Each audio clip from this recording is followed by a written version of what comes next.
Well, good morning, everybody. The cold snap did return in Vermont, and morel season is still on.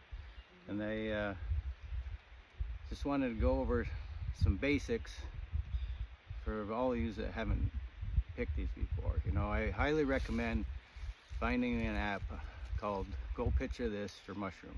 Okay, very, very simple to download, and you can take a snapshot just in case you're not sure. Like I said, morels don't have a cap. It just goes right from the stalk right to the crown.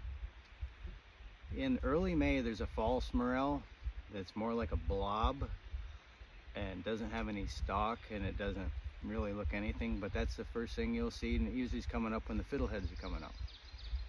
And so in general, the black and the blonde morel are the ones you're going to see the most from May 10th to June 10th, okay, depending on where you live. Now, these things grow from the state of Washington to the state of Maine, okay, and they go as far south as into the Virginias, maybe even North Carolina. What they grow on is a dying root of different kinds of trees, wherever you may happen to live. Out in Washington and Oregon, they come up after a forest fire. And believe it or not, a lot of the forest fires in Oregon and Washington are set by mushroom pickers. It's a huge business out there, has been for years.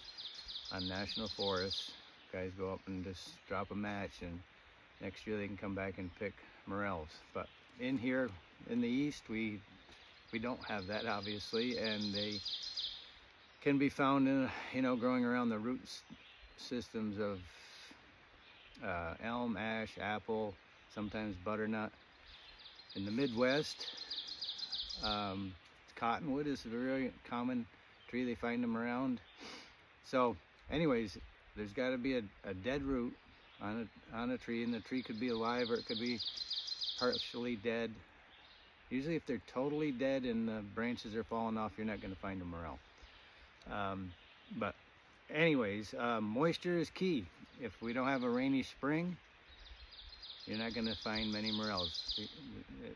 They won't sprout, they won't germinate if we don't have rain. This spring, 2026, has just been a perfect year for moisture and temperature wise.